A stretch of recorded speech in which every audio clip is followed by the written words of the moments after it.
Uh-oh, we might have a problem, Dan. Oh, well, I am really good at breaking stuff. Yeah, it's saying it can't stream to Facebook right now, and I don't know why. We're having trouble streaming to Facebook. Every once in a while that happens. I've never seen that one. Can you jump on and see if it's streaming for you? Because if not, we'll just jump off and start over. Because right now it's not. I don't see it. Edit. Live. Scheduled. Save. It's doing YouTube, but it's not doing Facebook. Let me see if sometimes because I'm in my account. I think I maybe was just able to stream it right out of StreamYard to my Facebook, believe it or not. Oh, okay. Well, that works. Let's go find Dan Platta. Let's see. Am I here?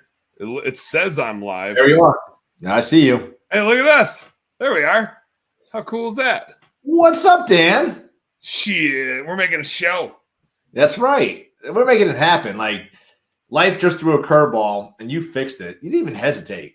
I got my Coors Light ready to go. I got this sweet koozie that I was sent by my software vendor. Shout out Megan Likes for recommending an awesome software. Ooh. And because it's got camo. It's a camo jacket, of course. And it's got these like sleeves sewn on, so it's kind of a handle. So now whenever I drink a beer, I have like a handle with my koozie. That's kind of cool, actually. Pretty dope. You should bring a couple of those to ice fishing. Well, I only have one, so that I can source a couple. I do need to get some best damn bookkeeping koozies made, so everybody can replenish their supply and have a proper working koozie. Do you trust that handle?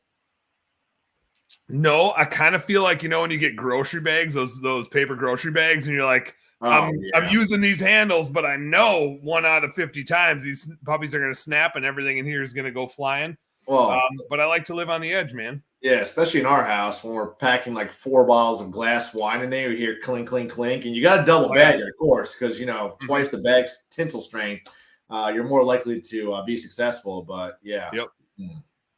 I get it. These are things you got to be thinking about. This is important stuff. So for our viewers, I think I got to jump onto your thing. If anybody wants to jump in and comment, I don't know if I can read the comments if they go through yours, but we'll figure that out. Let me see. I bet I need to edit the privacy. Yeah, I need to make this public. Here's what I'm going to do. I'm going to make it public, and then I'm going to share it. Well, I shared it. Oh, you were able to? Yeah. Oh, I didn't. If somebody's watching, go ahead and comment because I want to see if it comes up on StreamYard. Do me a favor. Somebody please comment as I drink my Guinness. I'm gonna drop a really throwback tag in here. What's up? This is what I just threw in there. There we go. There. I'm live. It's public. It is shared with the Sales Boost feed. All right. Well, Amber just commented. In the house. I don't see your Amber. I owe you a reply, but JC made me do this podcast thing here, so I'll get to it afterward. Well, I don't see your comment, Dan, so that doesn't work then. I don't know why. You don't see your comment? Well, it's probably in my feed. Yeah, so I got to watch your feed, but I don't even see your feed now. No. I can see my feed, but I can't put it on the screen like you could. But I'm saying I don't see your comment in your feed. My comment in my feed? Yeah, I only see Amber's. This is technical. Oh, I didn't put a comment in my feed, just Amber's. I didn't reply to her. Okay. I was replying to her just verbally on the video. I didn't text a comment. Got it. All right. Well, now that we have the beer situated, the koozie situated, and people are commenting, so rolling. D's in the house. What's up, D? Yeah, D knows me. Technology, me. I know how to use QuickBooks like a son of a gun, though. That's about it. You make it number sexy, like Justin Timberlake. You're bringing sexy back. Yeah, baby. Dan, talking about sexy, talking about numbers. Let's talk about best Dan bookkeeping.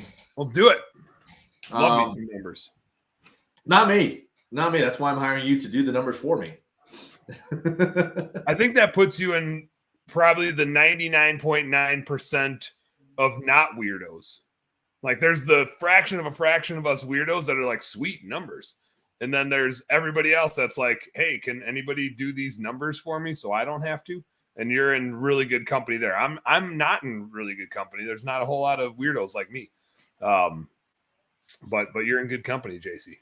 So you got somebody spamming your page right now. You got to go check that out. This Partney Fear God. Partney Fear God. Dude, spam away, man. Spam away. Bring it. That's what's he pitching? A running program that will definitely thank me later. That's not, it's pretty bad English too. Maybe he knows or she knows. I can't really tell. I think it's a he because the dude in the picture has a beard. I did get a jog in today. It was 50 out. Granted, it was a little windy, so it was kind of like a cold 50, like windy and cloudy. But I mean, when you're in Minnesota and it's early February and you can even be outside, like normally it's below zero right now. So the fact that it's 50 is crazy. And we've gotten so little snow out here. Usually what stops you from running in the early spring outside is that it's still like puddles and snow and ice all over the place. So you don't have any good traction. But because we've had such a mild winter, I was just out trucking. I was looking just like this, like running. I was running in place. Actually, I wasn't actually going anywhere. But I got my 5K in. I'm ready for whatever 5K you throw at me, JC. But then I'm done. Like once we hit 5K, I'm walking her in from there. Yeah, that's why you got to plan that loop so you end right at the 5K. Or you plan it so you end at a bar. I've done that. Stay hydrated, so that's important too. Yeah, just talking to David Felt the other day, he told me how mild the winter is out there. And I mean, you told us earlier that it took forever for the lake to freeze over. Sure did. But now, in a funny way, where we're going ice fishing next week is far enough north that it's like always 10 degrees colder up there. So it's like 50 here today. I think high of 37 there. It's a 5-hour drive north of here. And it's a big body of water. So like it takes longer to freeze, but once it's frozen, the temperature out above that is always 5 degrees colder, I'll say. And last week we were sitting on 20 inches of ice. I mean, you can drive like a 3,500 diesel out there pulling a 10,000 pound fish house and you're fine. That's wild. It'll soften up a little bit over this week, which I think strategically it's going to soften up this weekend, which might deter some people. And then it's going to harden up, like it gets back into like the teens. And so it's going to refreeze really hard right before we get there. And so if the fish get a little less pressure over this weekend and it hardens back up, I mean, we might not even sleep at night. Ooh. Just pull all nighters, catching fish all night. Spinning. Still don't understand. You're supposed to be talking about bookkeeping stuff, but yeah. Stuff. Yeah, I think we need like an integrator to keep us focused here right now. Yeah. No, so best damn bookkeeping is just what it says it is. It's just bookkeeping. We don't do any tax stuff. We focus on the finance side of bookkeeping. We focus on what a business owner needs to help them make better decisions, and in turn, better decisions should make more money if you're making the right ones. So everything we do is geared towards helping business owners not be afraid of their P&L. My tagline is we make bookkeeping not suck. So we're going to try to make it fun and not boring. We're going to sexify it up a little bit with some beers and some koozies and some bottle openers maybe. But we just organize it in a really simple way where literally like the P&L report we go over with our clients every month, 5 line items. Like that's all you need. You don't need 50 line items. Now we have all the detail there because when there is a problem, it's nice to see the detail. But you don't need to see that much to tell where the problem is or which decisions you're making are working or not working. So we literally roll it up into 5 line items, which just group into the 5 different types of decisions you make as a business owner. And we can tell really quickly what decisions you're making that are working and which ones maybe haven't paid off yet. And then we can start solving problems from there. And one of the things that I didn't do in my last venture, but I noticed was a thing that would really like make the difference is we used to just send reports, be like, here you go. And that's fine for a business owner that likes looking at their numbers, which I think more and more people are realizing that's a good place to look. But it's still always an easy thing to procrastinate on because your customers don't really care and your employees don't really care as long as their work is getting done and their paychecks are getting signed. Those two groups of people always get all your attention. And so you give the least amount of attention to your own performance and well-being a lot of times, right? Like you're too busy solving everybody else's problems. So when we send that P&L report, instead of just leaving you to your own devices and saying, hey, good luck, JC, here's your P&L, Godspeed. Yeah. We send like a 2 to 5 minute video of us walking through it. And in the file we send, and again, shout out Megan Likes for cluing me into the software and Live Flow for sending me the badass koozie. Even cooler, I would even venture to say this is cooler than the koozies that I give out. I'm a cheap ass though. They probably spent like $5 on this. I'm kind of like $1 a koozie. I do go through a lot of koozies. But so when we send like a 2 to 5 minute video, and part of it I find is good for just walking the client through their P&L, because a lot of business owners don't love looking at their P&L, are a little scared of it, don't know exactly what it's saying, right? And so even if we can just say, hey, here's some things that look like they're working, and here's some things that maybe aren't, or here's some places that you've clearly invested, and so we got to keep tabs on it and make sure it pays off. Even just like that little bit is super helpful for the business owner to know I'm doing the right thing, or I need to be watching this, or maybe I'm doing the wrong thing, but I don't know, I got to focus on fixing this thing.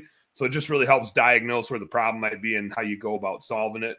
And it also just creates better accountability for our team, because we can't just like send a P&L and be like, here you go. Like then there's not much accountability for knowing that it's actually right and that the data is good. But when our team needs to talk you through it, they fucking better make sure it's good, or they're going to look like an asshole, right?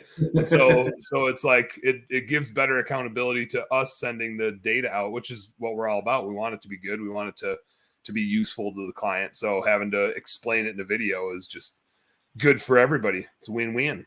Mine usually looks like a Christmas campaign. It's red and green, which, we got to fix that. And that's why we hired you to help me make my numbers make sense, because I'll be the first to admit, like, numbers are not sexy to me. And I love math. I just don't like looking at my business report card. So I'm going to have you send me those weekly or monthly videos, and maybe I can get excited like you are. I mean, and at least you'll be excited to hear me just jabber about your numbers for 2 to 5 minutes. I think that could be exciting. I do recommend a ice cold beer if you got one handy. Like, it makes it a little more fun. Certain times in the month. Eric, thanks for checking in. Eric in the house. So Dan, you dive into numbers a lot with a lot of companies, and you see a lot of trends. Where do you see most people? I guess there's probably two ways I can word this, but where's one area that maybe they're wasting a lot of money and they can cut back on some expenses? I see most of the waste happen in marketing stuff and software stuff, because those are the easiest things to get sold on, right? Selling bookkeeping is kind of funny because I just don't sell it at all. Like, people just finally are like, God dang it, I need it. Fine. Like, that's their like, oh my God, I just need to stop with whatever I got going. Like, I know I've been pushing it off. Like, it's a procrastination. And then they finally are just like, fine, do it. But marketing and sales related stuff and software stuff, we all get sold those things, and they're sexy and we like them, right? And so they're all going to save the world and save all of our problems, and we sign up for a lot of shit that we don't fully use. So I saw the other day somebody had a QuickBooks account they were paying $90 a month for, and they only need the $30 a month version. So they're throwing $60 away. And saving money is not nearly as sexy as adding revenue. But here's a thing that I see over and over again. $60 a month is what that person can save. That's $720. Now, when you save $720, you get $720. When you sell a $720 job, you get, on average, you get about $72. Like, the average margins in our business after we take a wage, so I'm talking profit, after we take a wage and pay for the infrastructure and the overhead and the cost of the goods and the equipment and the fuel and the labor, all that stuff, like, an average profit margin that I see is 10%. Now, we all want to be closer to like 15 to 20 in most of our businesses. If it's maid service, 10% is like a really good level. when the more equipment you're using, kind of the higher profit margin you expect, right? So pressure washing, holiday lights should be pushing 15 to 20 net profit margin. But for a long time, we're not there. You're there when you start out because you have no infrastructure costs. But as you scale a business, it takes a long time to get to 15 to 20%. That's like really hard to do. So let's say it's 10% is like normal on average. Obviously, like a bunch of people are losing money too. That's super normal as you're growing a business. So that $720, you're only making $72 off of it when you sell $720. When you save $720, as in the case of this $60 a month that this person's saving, that's the same as selling a $7,200 job. Mm-hmm. Like, I think if any of us sold a $7,200 job, we would brag about it to the person we love the most and be like, yeah, lock this thing in today. Like, that's a pretty sweet ass job, right? We'd all be pretty pumped about that. It's not nearly as sexy to save $60 a month, but it's as impactful as selling a $7,200 job. So I see a lot of money get thrown away on like software subscriptions, or we're just not at the level, we're oversold to the level that we actually need, or just marketing stuff where we sign up for it because we think we're going to implement it or do it and we don't actually do it, or it just doesn't work, but we're not calculating an ROI. We're not doing our nerdy bookkeeping or KPI stuff, and so we don't know that it's not working. So that's like one area, just shit we signed up for that we don't use. Second area that's probably like equally important to especially the dudes that use a lot of equipment. So I see this in like lawn care, especially pressure washing, especially is people will buy equipment. And here's the logic that happens. And I think we're all susceptible to this, especially dudes. Women, not so much. Dudes for sure. This is like us, I'll stay out of the cliches. We just have an eye for shiny objects. And so we will justify buying equipment just like this. $5,000 job. I need this equipment that costs $3,000. I'm going to make $2,000. I'm going to go buy that equipment, right? But again, a $5,000 job actually makes you $500. So you need 6 $5,000 jobs to even just break even on that piece of equipment. You haven't even made any money yet. You need to go sell 6 of them. You need $30,000 of revenue to buy that piece of equipment with that 10% profit margin. And so we mistakenly justify buying pieces of equipment that we're not going to use that often because it gets us that one job. Now, that one job, if it's the right relationship, might turn into a hell of a lot more. And so I'm not saying don't go after that job, but I am saying go borrow that piece of equipment from a buddy. Like, make friends with the other operators in your area. Yes, they are your competitors, but they are also probably the people that can help you out with stuff like that. And most of the time, like, they're more interested in growing the pie than protecting their little thing. Not all the time, right? Some people are kind of assholes and you know who they are. But, like, be buddies with the good operators around you. And if they have that piece of equipment, share it with them. Rent it from them, right? Because they're probably not using it because they probably justified buying it. And then it's sitting around in their little equipment graveyard. Think about it like manufacturing. Manufacturers, like 80% of the time, they need their equipment up and running. They don't put a new processing line in unless it's going to run 80% of the time. And they usually run a third shift to like maintain or clean it. But that thing needs to be running all the time. You guys probably have some equipment that's used like less than 8% of the time. If it's used that little, sell it. You shouldn't be chasing those jobs anyway. Go do what you do every single day and sell more of that than having this piece of equipment that sits around most of the time. Go or find some other buddies around that can use that equipment and rent it to them so that it's making you some money instead of just sitting there. So that's a place I see a lot of money get thrown away, is just equipment that's sitting around in the shop somewhere not being used. Yeah. So Edward's joining us. Hello, Ed. What's up, Ed? Go back to the first thing, like just wasted subscriptions. And I'm going to try very hard not to mention any company in particular because I'm very guilty of it. And I think Liz and I just did this 2 weeks ago. And I said, all right, Liz, go through the credit card statements. What are we not using? And it's like things we didn't even know we're still in paying subscriptions on. Like, yeah, shit you're just signed up for and you didn't realize you're still paying for it. And it's usually after trade shows. Like, we go there and we got all these offers, like sign up now and save. And then you're like, all right, I'll get to that later. And then now 6 months later, you still haven't even opened the account. Guilty. Also guilty. In fairness, like also guilty. We've all done it. So it's like, you got to go back through your credit card statements in the books and look at these things and figure out what are we not using, or what can we downgrade? Like, we don't need a $90 QuickBook subscription if we only need 30. It might sound cool and you have all these cool features with it, but if you're not using any of them, why are you spending an extra $60 a month? I think we were paying like $320 a month for Trainual and realized we could be on like the $120 a month plan. Like, it's great software, but we don't need to. They're doing fine. We don't need to pay them extra. We just need to pay for the right level of what we're using. Trevor? I know Trevor's got to be guilty. This guy's. What's up, Trevor? What's up, Trevor? How you doing, buddy? And look, even Ed said he's guilty. And then we all done it. There we go. So go through your bank statements, go through your credit cards, and see what you're paying for, and then go into the company that you're paying for and see if there's other options to save money. Because, like you said, you save $50 here, $40 here, it's going to add up real quick. We have two $45 series subscriptions that we don't even use or need. Why are we paying for them? They just automatically renewed on a monthly basis off of the year, and now we're paying like 5 times as much as we would versus the year. And here's the other thing too: call up the company and say, hey, like, your internet provider. I've seen so many guys save money just by calling and say, hey, can I get a discount? Can I get, like, I've got all these accounts. Can I get a discount? Or can I do this? Or you can even do the old, I'm going to go over to Time Warner. Yep. What are you going to do for me? Pretty quick. So yeah, that's the fastest way, I think, to clean up some numbers is subscriptions that are just wasted and just sitting there and you're not doing anything with them.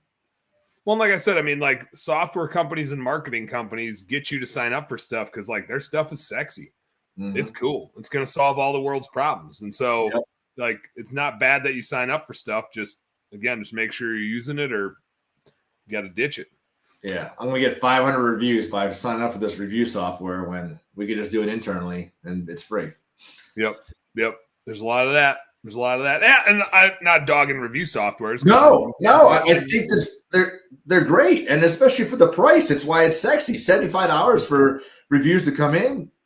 It's good, but once you can build it out and automate it yourself, you don't need it at that point. And we just did that after like 6 months of never even using the one that we were using for 3 years because we built out a great system. Like, why are we still paying this? Yep. Well, and that's the thing. Like, you might sign up for stuff and use it for a period of time, and then you modify what you do, you change your systems, but you never go back and look at the shit you're still paying for that applied to a process you guys don't even do anymore.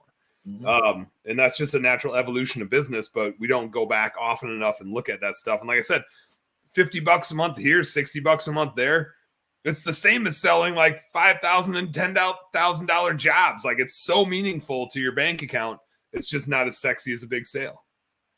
And to your second point, if it smells like gasoline and costs me a couple $1,000s, I'm probably going to buy it. So it's like, I need to.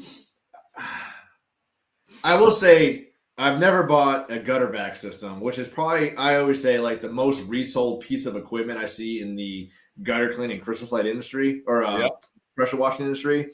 And it's always like brand new, barely used.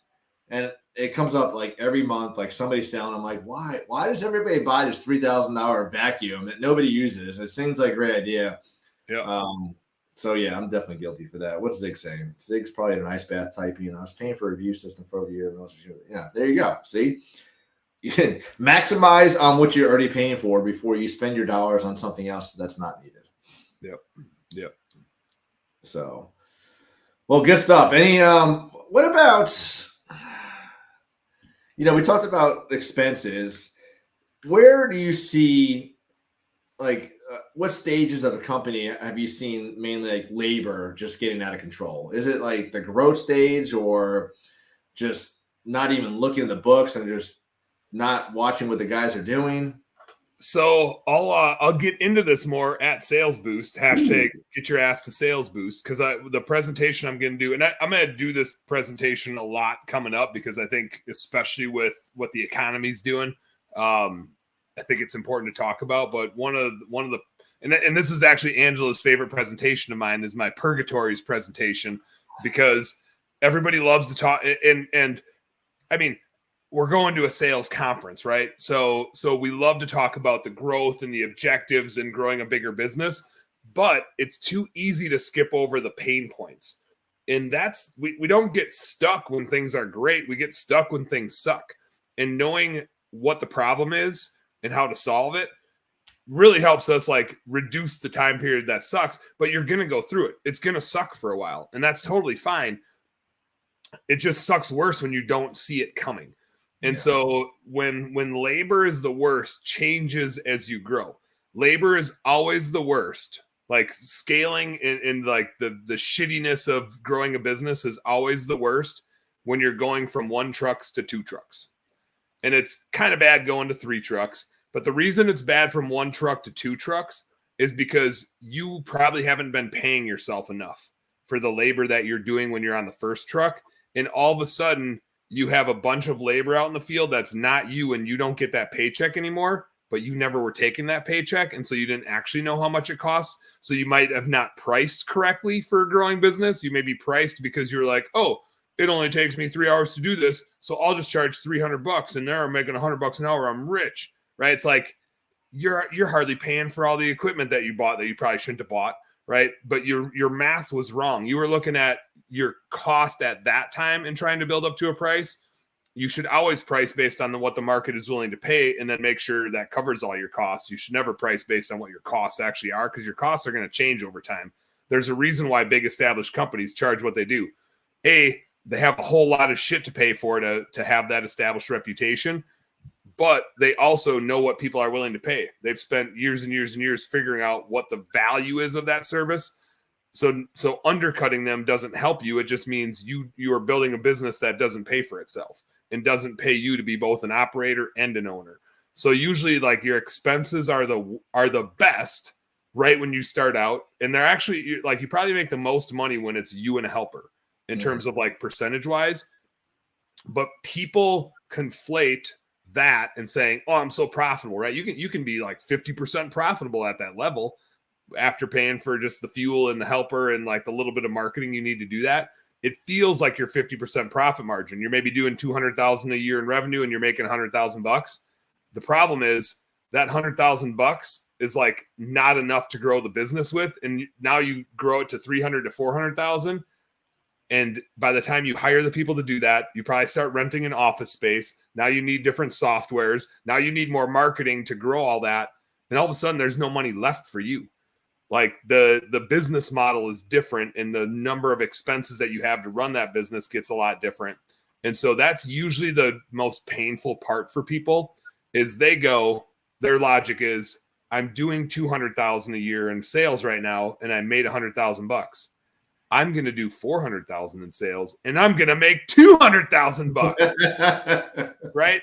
And what happens is they do 400,000 a year and they make $50,000, and they're like, oh shit, I'm working twice as hard. I have all these problems and all these other people's problems because now I have all these employees that suck, which is kind of like because we don't know how to hire yet. So we hire shitty employees to get us to 400,000.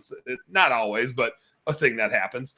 And we're making less money because we're busy paying them. And then we have all these damages and repairs we need to pay for. And we just rented this shop that costs us 30 or 40 grand a year and so on down the list.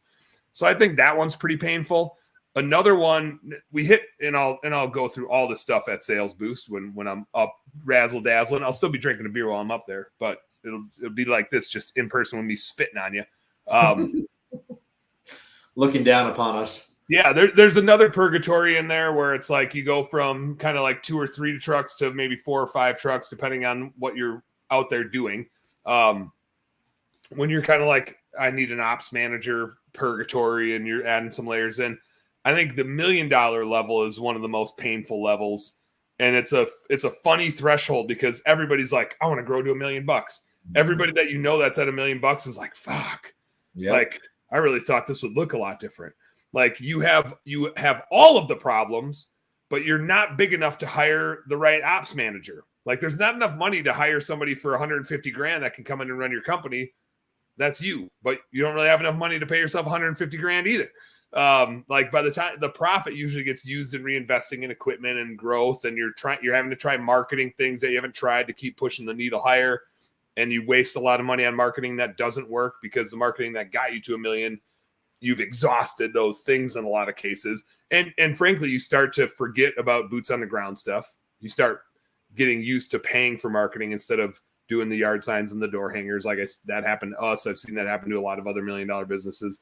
So it's a funny purgatory where you expect like the gates of heaven to open and you're just like sunshine and rainbows, and you get there and you're like, man, I'm making less money now than I have in a while. Like we have a business that does 1.1, 1.2 million, and we're like at the cusp of getting out of it. But we made 50 grand this last year in profit. Like we paid a salary to the operator, but the business profited $50,000. Like we had less than a 5% profit margin. Now we started at $1 million. You're like, let's go start a new division or let's go do a new location. That's really expensive. I'm not saying don't do it. Like that was what we did. We started another business. And so our profitability really got cut in half, and we weren't that profitable before that. And one of the things that's always been our nemesis is having the right ops manager or general manager.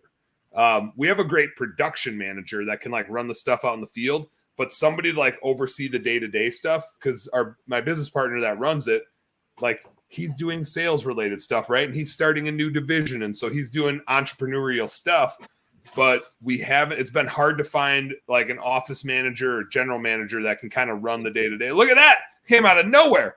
And so $1 million is kind of goofy. You usually, back to the question about labor, at $1 million, you usually have the cost of goods sold labor figured out. Like, you know how to produce out in the field and make that clock work. A lot of us, and if Tommy's coming, he'll probably mention it when he's on stage, but commission-based pay, right? Some sort of pay per performance. And there's a lot of motivating factors that Tommy talks about. When I talk about it, it's the bookkeeping factor. It's the fact that you make exactly the same amount of money every single time you go out to do a job. That's fucking powerful.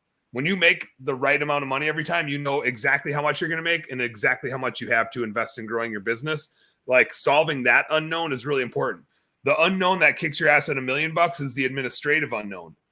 Who's going to be able to help grow this company? Because it took me to figure out how to get to $1 million. Do I need to keep being the only one like knowing how to grow this business? And you're like trying to hire a general manager or maybe an office manager, and then JC, you probably have, I think you kind of experienced this between holiday lights and pressure washing, is you turn and focus on this one thing. Then you look back and you're like, oh shoot, they don't actually know how to grow this business, right? Like I thought they knew how to grow it, but I turn around and the thing's like not growing at all because I was the one growing it. And I don't exactly know how to teach other people how to grow it. It's like a weird thing to try to teach. And so at $1 million, you end up with an admin team that is useful, but still needs you to grow the business. They can't grow it without you.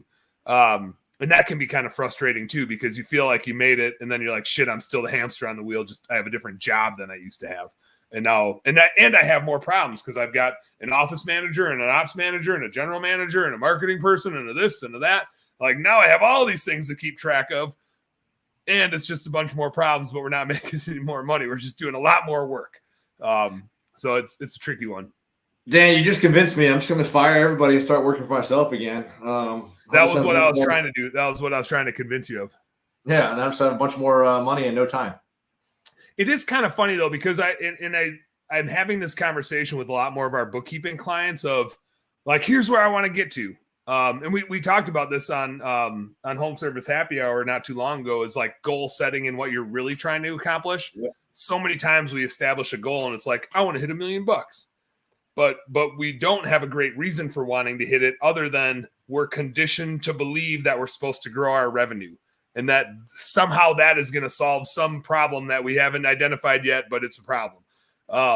And so if we really step back, that's usually like $1 million is not the actual thing we want. It's just a thing that we think might get us what we want. But the thing we want is usually some freedom or a new challenge sometimes, right? Sometimes we've been a solo operator for a while and we're like, I think I'm ready to like take this next step. Or we've been at 400,000 or 500,000 for a couple of years. And we're like, I think I'm ready to take that next step. I want a new set of problems. I want to solve something new. That's the right reason. Like just throwing a revenue number against the wall to say, I want my ego to feel like I did something bigger is not I want a truck that's more jacked up with bigger tires. Not a great reason to go grow your business. It's not going to solve anything for you in here, right? It's going to make you feel good for a second. And then you're gonna be like, oh shit, I didn't want this set of problems. I didn't want this job. What's up, Nick DeMark? Nick DeMark is a guy that scaled through those purgatories. That guy can freaking do it. That's what I'm saying. But so I think it's just important to identify like what it is that we're truly trying to get at. And it's okay to like, when I talk about the purgatories, when we're at Sales Boost, it's okay to find a spot and be like, I want to stay here for a couple of years. I'm in a sweet spot and I'm just going to like pile up a war chest, because I know at some point I'm going to be the entrepreneur shiny object dude that's got to go like chase something. Right. But for a little bit, maybe I should stash some money up, because growth is expensive. Mm-hmm. The fastest growing businesses I see are the ones that make the least amount of money by nature. They have to be investing a whole bunch, and that's okay. It's just like, how long can you handle that for? How long do you want to eat ramen for? But you got to decide what you're like really trying to accomplish, and don't let the pressure of what you perceive everybody to be thinking about what you're doing weigh you into like just trying to grow revenue for the sake of growing revenue. Like if you're going to grow revenue, know what you're trying to get out of it. And there's going to be a time where you're like, I want that set of problems. But what usually happens is we don't understand the set of problems we're growing our way into, and we get there and we're like, oh, this isn't what I actually wanted. Like I thought this was a cool set of problems, but I didn't realize the set of problems that are at $1 million or at $2 million or whatever it is. Yeah, and we had a great conversation on your show talking about that $1 million number and how it was just like, oh, I've got to hit that because so-and-so did that. And, I remember when 6 figures was the norm or like the pinnacle for a pressure washing company. And then it became 7 figures because you can see guys doing it, depending where they are, 3, 4 years, 5 years, typically for the bigger areas.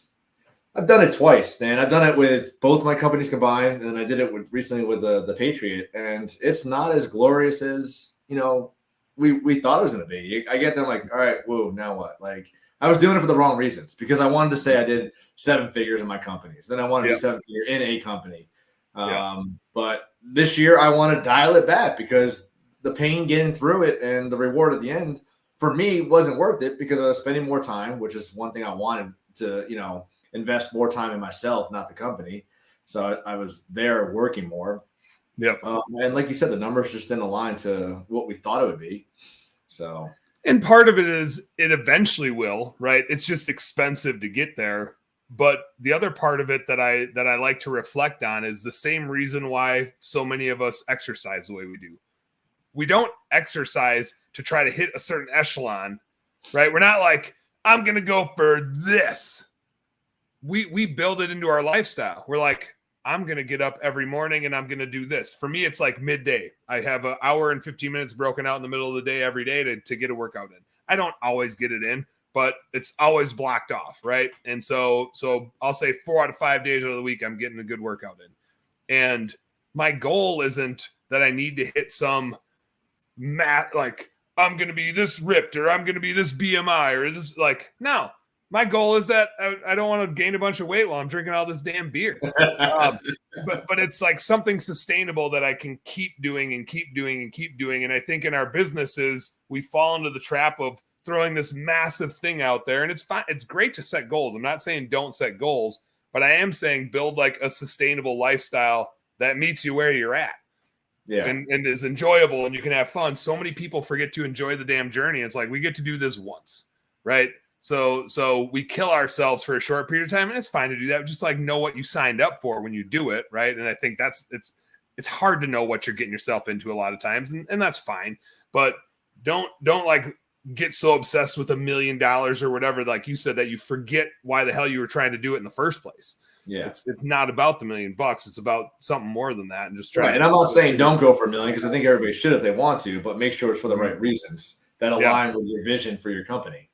I used to, when we had all of our cleaning companies, and this was a problem, I made this mistake over and over again until probably like the last time. And then I think I did it right. But, we would try to hire a general manager or an operator for one of our branches. And so we'd look at all these qualifications and we'd look at what their growth aspirations were and everything. And we were like, oh, they're hungry. They want to go after this thing.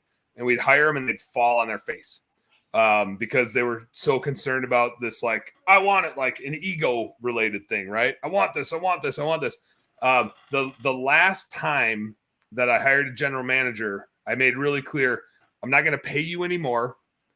You're going to work twice as hard as you are now, and you're going to have everybody's problems. Everybody's problems. All the customers' problems and all the employees' problems are yours. I'll be here to help you, but I'm not going to pay you more until you can prove that you can do this. You're going to work twice as hard because your responsibilities are going to be so much more, and you're going to have everybody's problems. Do you want that? Are you okay with that? Because if you're just doing this for the title or thinking that you're going to make more money, then this isn't the right job for you. Like, you're going to get the title, neato, doesn't matter. Nobody gives a shit. Are you going to get more money? Eventually, but you got to grow this thing, right? Just like any other business owner would have to grow this thing. And I think when I put it that way, I got the right person who was like, I care about these people. I care about these customers. I care about this business. I know that this will pay off. I'm in. Let's go do it, right? Because we all have to do that. Sometimes we don't realize it, but like that's what we're signing up for. When we're saying I want to grow to $1 million, it's like I realize I'm gonna have to invest a shit ton. I'm gonna work twice as hard as I ever have before, and I'm gonna have 10 employees problems and way more customers problems to deal with. That's what I'm signing up for. Do I really want that? Mm-hmm. Maybe not. Yeah, I mean Cole's got it. I mean, I met Cole at Home Service Workshop. What's up, Cole? And Cole was supposed to be ice fishing with us next week, but then he got this opportunity to go fishing in Florida, and he's yeah. He told me that it's not as common for that opportunity, so he chose that, and I don't blame him. I mean, I don't either, but I have to give him a hard time. We can hate on him. We can hate on you, Cole. Dan, so you've been speaking at Sales Boost. What? This is going to be your third time, or it's going to be my third time. I'm Ron Burgundy. I am Burgundy. You know, what's your take on Sales Boost? Like, obviously, you're going back to speak because we're asking you to, but you like to speak at Sales Boost. So, you know, what's your take on why somebody should be going to Sales Boost this March?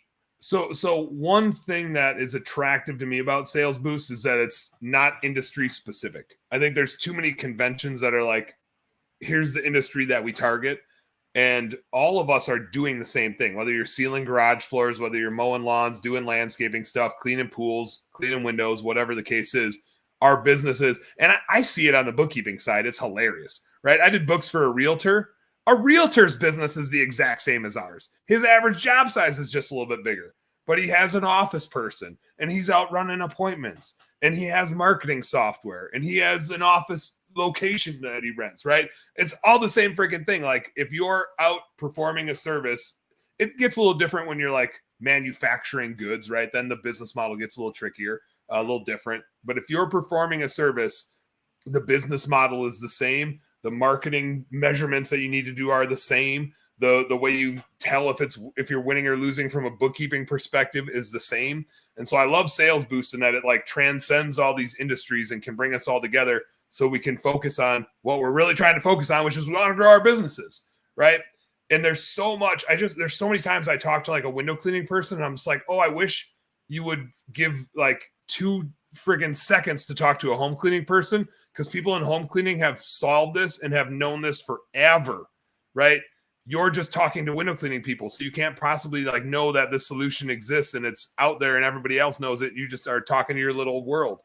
And maid services, like if you would just go talk to these holiday light dudes, you would learn this thing, right? And so there's all these things that we all know, but we don't all get together to share it across our industries and collaborate. I mean, hell, even just in our like locations, we could probably collaborate with a bunch of these other businesses doing different things, working together. So I think Sales Boost is great in that respect, that in that room are people across a bunch of different industries and our stories are the same and we can share and learn so much from the experiences from one another. So I'm all about that. And secondly, it's just a chance to go see you, JC. I won't pass that up. I'm just not going to pass that up. Although I think I'm going to get pretty sick of you here in the next few weeks. I'm going to see you. I know. We're going to be sharing the 10 or not 10. We're going to be playing fart tennis by 8 days away. We're going to be playing a game of fart tennis, and Angela's probably going to vacate the fish house. So I just asked Angela, are we like, is there any time spent outside? Are we inside the trailer the whole time? Like, how's that work? It's up to everybody. I mean, it's like we can go outside and drink a couple beers outside. We'll have tip-ups outside. We'll be running down tip-ups for sure. I always like to put tip-ups out just so we have an excuse to get off our ass and chase a flag or two. and it's exciting. You see the thing wobble up, and you're like, "Oh, there's fish on!" You got to throw some boots on and run out of the house. Usually, you run out of the house like wearing you're dressed for 70 degrees because that's what it is in the fish house, and then you run out into 10 degrees, and you're like, "Woo!" Like, let's go. So it's no ice bath for Zig, but it's pretty close. Poor Zig. So, no, it'll be good. It'll be good. It does. There's some smells that persist in the fish house. Showers are hard to come by. A shower in the fish house consists of changing your underwear and maybe using a baby wipe, like a baby wipe on your parts. That's a shower in the fish house. So, baby wipes in the military all the time, so I know how that works. So, see, look, this is an educational live for you, Zig. Yeah. He's determined. He's going to bring like a chisel and just start chiseling out a. I was actually talking to. I saw Clay Davis jumped on earlier. I was talking to Clay, texting him. We have my house, so there'll be 4 people in my house. You and Angela are for sure in my house because I got the one bed that sleeps 2 people. You can have her sleep on the crack. I always make Marty sleep on the crack. I sleep on the outside edge so I can get up and get the rattle reels at night.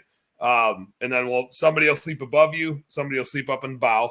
And then we got a 6-person fish house for the other five people. Zig says, will there be a gas auger? No, Zig, this is the 21st century. I have a battery-powered auger. But I can bring the 2-stroke. I can bring the 2-stroke, Zig, and we can crank on that for 30 minutes because I don't think I've run it in a couple of years. The carb's probably shot. I'll bring the 2-stroker, and we'll just smoke it out. Ed, we fly in, Valentine's Day? And then I think we get in at 1 o'clock. So if we can make it happen, let's make it happen. Then we leave. I don't know what day it is, Dan. It's like a week later, right? So you're flying in Wednesday. I'm up Thursday. Thursday morning, we'll be up at 5, 6. Dave Jarrett's getting in at like midnight on Valentine's Day. So somebody's gonna have to stay up and like let him in, I guess. But is that like one of those hand crank ones? Like I call those the stealth auger, churning butter. Yeah, that's what I'm wondering. I did have a progression of ice augers where I went from a 2-stroke to a 4-stroke because when you're running those like inside of a fish house, it doesn't smell great. The 4-stroke minimized the fumes quite a bit, but the battery powered sure comes in handy. That was an investment my wife did not mind me making at all. So we're driving up Thursday morning. We'll fish. We'll probably get up there a little afternoon on Thursday, set the house up, throw some. I currently run a super dull bladed manual auger. Yeah, the stealth auger.